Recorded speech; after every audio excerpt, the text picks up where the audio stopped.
कहते हैं खुशी कम है।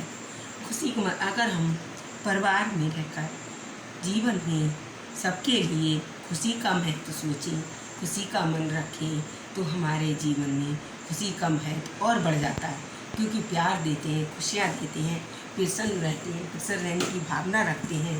तो इस तरह से हम अब अपने परिवार में प्रसन्न रहकर अपने जीवन का संचालन कर सकते हैं और अपने जीवन में खुशियाँ ला सकते हैं। इसी प्रकार से जो जीवन की हर घड़ी में मुस्कुराना सीख ले, परमात्मा उसी का ही नाम परमात्मा है। जब हमारी आंतरिक प्रसन्नता विस्फोट बाहर निकलती है, मतलब आंतरिक विस्फोटता का मतलब ये होता है जब हमारी खुशी का कोई ठिकाना नहीं रहता है, हम खुश होते हैं तो सबके मन में भी खुशी का भाव होता है।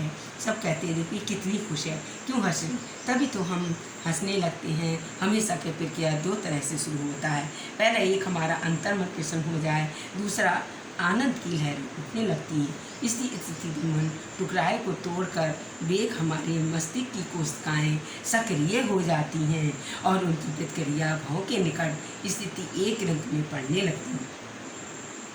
इस प्रकार से यंत्र का प्रभाव पड़ते पड़ते हंसते या रोते इस समय आँखों में आंसू आने लगते हैं। आंसू दो प्रकार के होते हैं, एक खुशी के और एक दुख के। दुख के होता है मुँह सुखड़ जाता है, चिंता से प्रकट हो जाती है, और खुशी के आंसू वो होते हैं जो आंखें मुस्कुराती हैं, चेहरा मुस्कुराता है और हमारे दांत बाहर निकलकर मुस्कुराते हैं। इस प्रकार से मुस्कुराने की ही खुशी का महत्व है। आँखों में पानी हंसते समय आता है, रोते समय भी आता है, लेकिन हंसने की दूसरी प्रक्रिया पेट के अंदर से शुरू होती है और भीतर प्रसन्नता का भी हलचल मचने लगता है तो बाहर खुशियाँ प्रकट होती है।